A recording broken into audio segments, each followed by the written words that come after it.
बिस्मिल्लाहिर्रहमानिर्रहीम। अस्सलाम वालेकुम नाज़रीन, आप यूट्यूब चैनल देख रहे हैं। मैं इमरान ख़ान हूँ।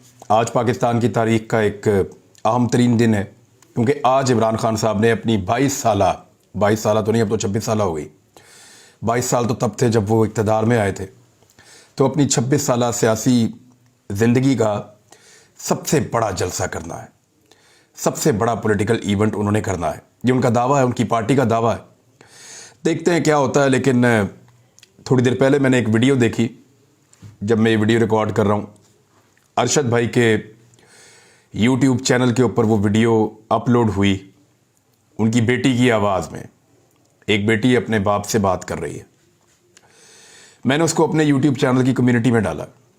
आप उसको वीडियो को देखिएगा और सोचिएगा कि किन हालात में वो शख्स काम कर रहा था, किस तरह के हालात उसके लिए पैदा कर दिए गए थे, और अब उनके घर वाले क्या महसूस करते हैं। उस दर्द को महसूस कीजिएगा।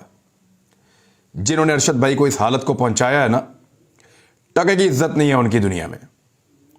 लेकिन वो ज़रा एक लम्हे के लिए सोचें कि अगर उनके बच्चों के साथ इस तरह जुल्म हो और उनको उठाकर इस तरह दरिंदगी के साथ मार दिया जाए, या उनके बच्चों को सिर्फ बोलने के जुर्म में जंगल में जाकर रहना पड़े, 2 महीने वहां पे गुजारने पड़े छुपते फिरे एक खौफ के साए में, लेकिन वो हक बात करता रहे। कैसी जिंदगी गुजारी है उसने, कैसा जहाद किया उसने। तो ये जो जमीन तंग करने वाले लोग हैं ना, उन्होंने हमें वाकई बहुत तकलीफ दी है। हम इसमें से गुजरे, हम इसको जानते हैं। लेकिन अरशद भाई की बेटी की आवाज़ में जो दर्द तकलीफ मैंने महसूस की है, मैं उसको अल्फाज में बयान नहीं कर सकता। मेरे पास अल्फाज कम पड़ जाते हैं, बहुत कम कभी ऐसा होता है। बोलने का ही काम है मेरा। लेकिन उस बेटी की आवाज़ सुनने के बाद मैं काफ़ी देर तक खासा परेशान रहा हूँ। आप इस वीडियो को ज़रूर सुनिए और सोचिए कि क्या हम अरशद शरीफ का कर्ज उतार सकते हैं। मैं आपको बताऊंगा, हम आपके साथ मिलकर चलेंगे। अल्लाह ताला हमारी मदद करेगा और इंशाअल्लाह हम इंसाफ हासिल करेंगे। इबरत का निशान बनेंगे वो सारे लोग जिन्होंने ये दिन दिखाया है, और इंशाअल्लाह ज़रूर बनेंगे। इमरान खान साहब एक बहुत बड़ा जलसा करने वाले हैं। लॉन्ग मार्च उनका मुकम्मल हो रहा है रावलपिंडी में। बहुत बड़ी तादाद में लोग वहां पे इकट्ठे हो रहे हैं। रावलपिंडी ने जो देखा गुज़िश्ता 3 दिनों में, ऐसा कभी नहीं हुआ। ऐसा लगता था एक दुनिया रोज़ाना बाहर निकलती है और रात गए वापस जाती है। इमरान खान साहब ने जहां पहुंचना है वहां ऐसी सूरत हाल हम सोच भी नहीं सकते थे। रावलपिंडी पूरा शहर बाहर निकलता था, वापस अंदर जाता है।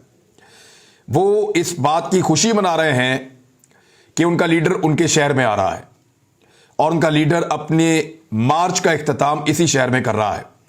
अब रावलपिंडी में कोई ऐसा है जिसे बहुत गुस्सा है, जिसे बहुत तकलीफ है, जिसका दर्द खत्म ही नहीं हो रहा, जो बेचारा दर्द से बुलबुला रहा है, जो बेचारा कर्ब में है, तकलीफ में है। अब वो बेचारा हरकतें और तो कुछ शायद कर नहीं सकता, लेकिन वो ये कर रहा है कि कुछ ना कुछ करके कभी स्टेज उखाड़ो वहां ले जाओ, कभी स्टेज उखाड़ो वहां ले जाओ, यहां मत लगाओ वहां मत लगाओ, यानी ये। और वो बेचारे लोग जो काम कर रहे हैं, मजदूर, उनसे पूछा जाता है तो वो कहते हैं कि हमें तो जी बताया जाता है पुलिस की जाने से कि ऊपर से ऑर्डर आए हो, ऊपर से। रावलपिंडी में ऊपर से ऑर्डर कौन देगा? परवेज लाई देगा? कभी भी नहीं देगा। मुनसला ही देगा? कभी भी नहीं देगा।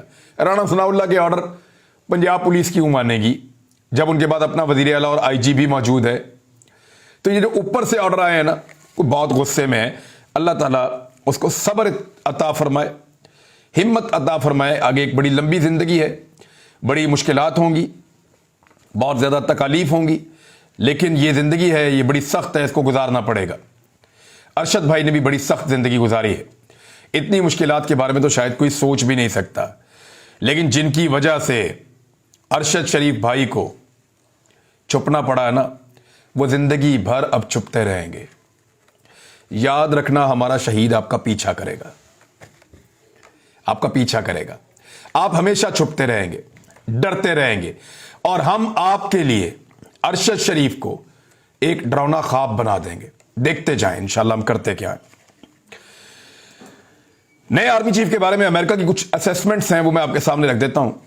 जनरल आसिम मुनीर के बारे में, नए आर्मी चीफ को फौज पर अवाम का एतमाद बहाल करने का चैलेंज दरपेश है, यह अमेरिकी मीडिया कह रहा है।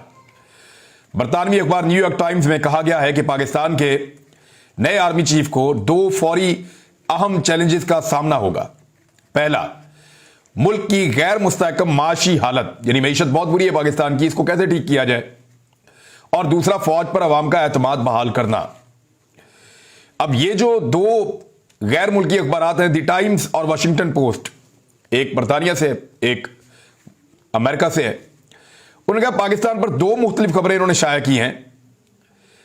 पहली यह है कि जब वज़ीर-ए-आज़म शहबाज शरीफ की जानिब से आर्मी चीफ और chairman joint chief of staff committee की तैनाती के लिए 6 सीनियर तरीन जनरल्स के नामों पर मुश्तमिल समरी सदर आरिफ अलवी को भेजी गई, और दूसरी जब सदर ने पाकिस्तान फौज के नए सरबराह जनरल आसिम मुनीर की तैनाती की मंजूरी दी थी। पाकिस्तान में नए आर्मी चीफ की तैनाती के मामले पर अमरीकी ज़राए अबलाग के समेत दीगर टीवी चैनल्स और न्यूज़ वेबसाइट में खबरें और मालूमात का सिलसिला जारी है।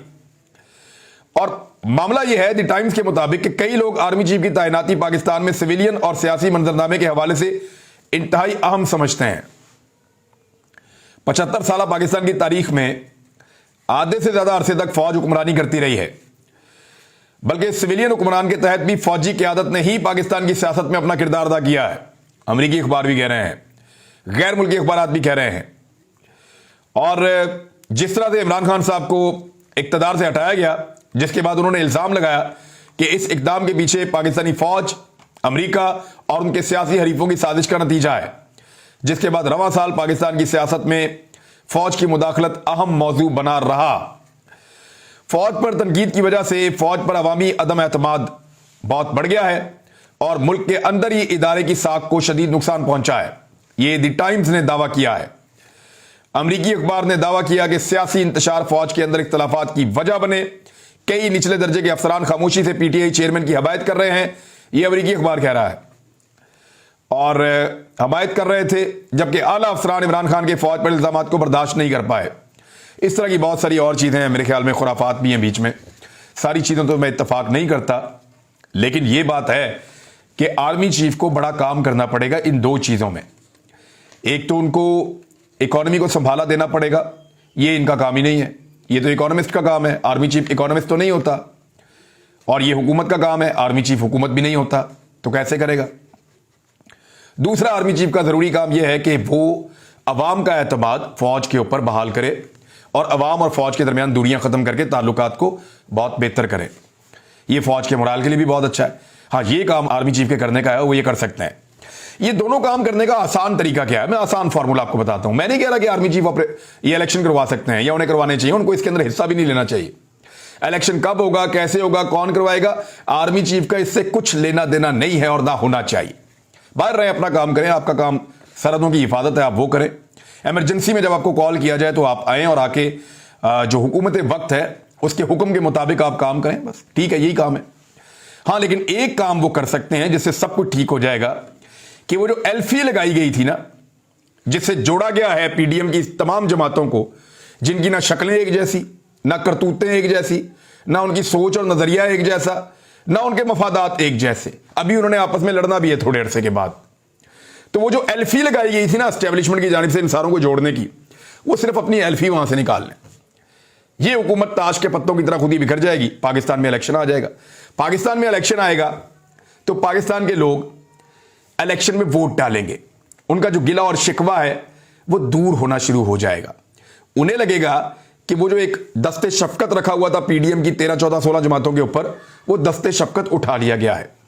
इससे उनके गुस्से की शिद्दत में कमी आएगी और उनके गिले और शिकवे कम हो जाएंगे। दूसरा, इकॉनमी पाकिस्तान की कभी ठीक नहीं होगी जब तक कि पाकिस्तान में सियासी इस्तेहकाम नहीं आएगा, और सियासी इस्तेहकाम कभी भी इस हुकूमत के होते हुए नहीं आ सकता। पाकिस्तान की सारी जमातें इकट्ठी करके देख ली पाकिस्तान की एस्टेब्लिशमेंट ने, पाकिस्तान की इकॉनमी का ज्यादा बेड़ा गर्क हुआ है। यानी वो मुल्क जो 6% की शरह से 2 साल लगातार तरक्की कर रहा था और 17 साल के बाद पहली मर्तबा ऐसा हो रहा था, ना पीपल्स पार्टी ये कर पाई, ना नवाज शरीफ ये कर पाया, कोई नहीं कर पाया। वो इमरान खान के दौर के अंदर हो रहा था। आपकी मईशत ऊपर जा रही थी, तमाम आदादो शुमार जो हैं वो पॉजिटिव थे, मुस्बत थे।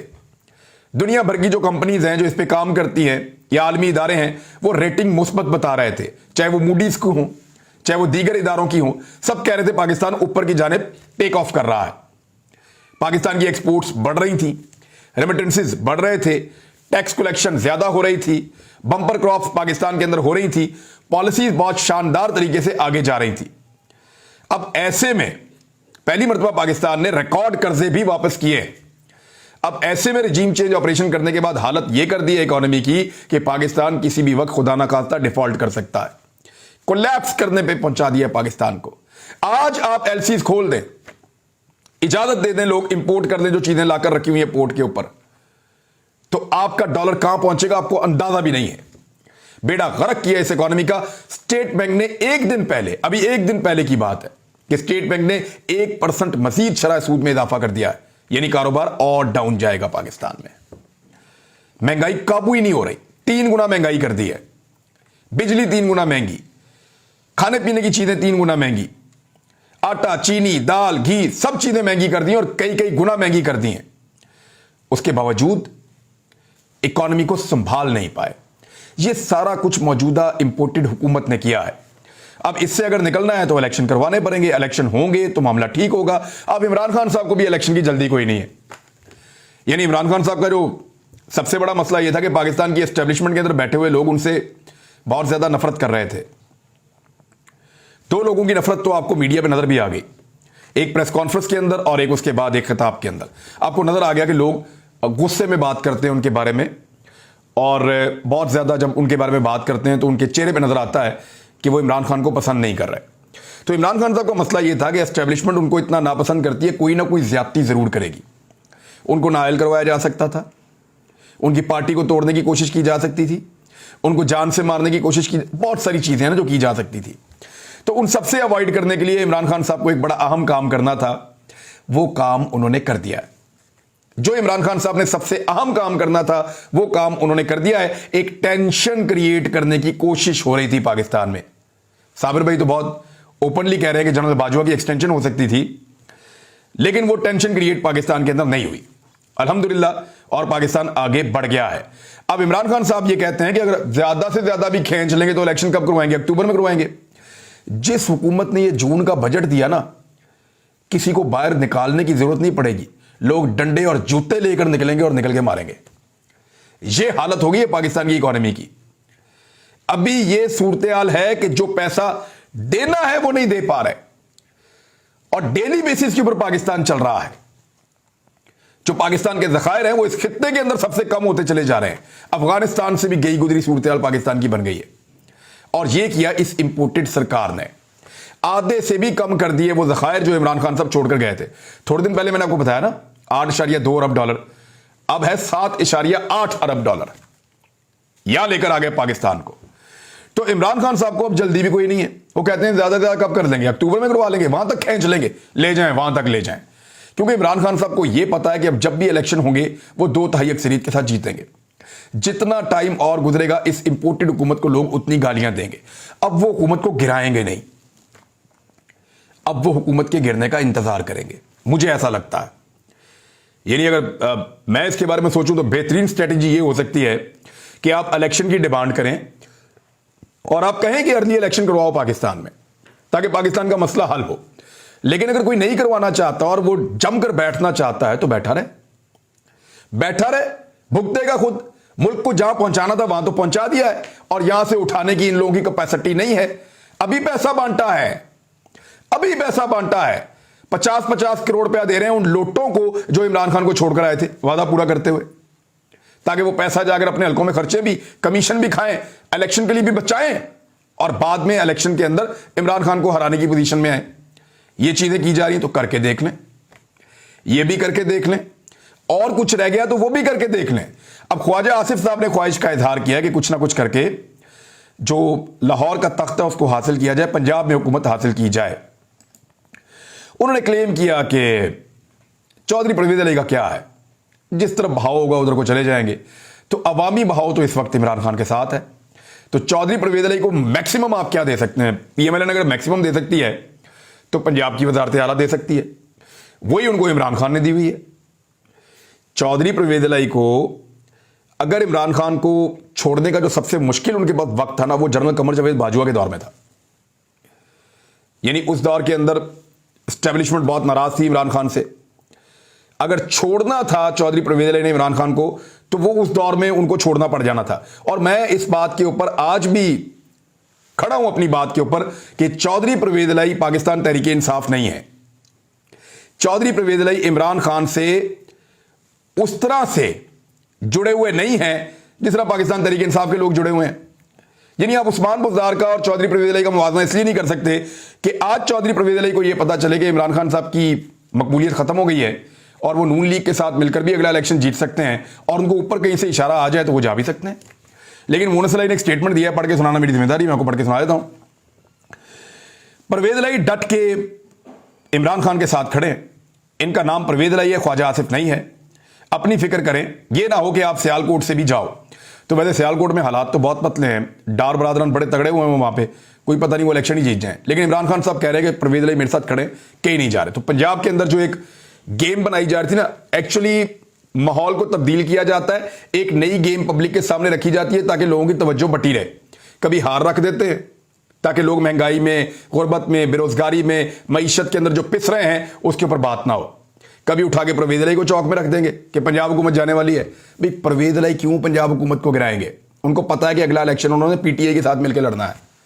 अगर पीटीआई की मकबूलियत खत्म हो जाए तो फिर अलग बात है, फिर वो जा सकते हैं किसी और पार्टी में भी, क्योंकि उन्होंने अपनी पार्टी के साथ इलेक्शन लड़ना है। वो काफ लीग के टिकट पे इलेक्शन लड़ेंगे, वो कोई पीटीआई के अंदर जम नहीं हो रहे और कोई पीटीआई के टिकट पे इलेक्शन लड़ने का ऐसा लगता है कि उन्होंने अभी तक फैसला भी नहीं किया। बहरहाल रावलपिंडी में आज का दिन बहुत इंपॉर्टेंट है।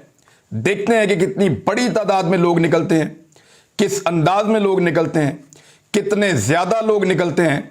लेकिन इकोनॉमी के बारे में कुछ बड़ी नेगेटिव चीजें मेरे पास मौजूद हैं, ये मैं आपको अगले वीलॉग में बताऊंगा। अब तक के लिए इतना ही। अपना ख्याल रखिएगा, अपने इस चैनल का भी। अल्लाह हाफिज।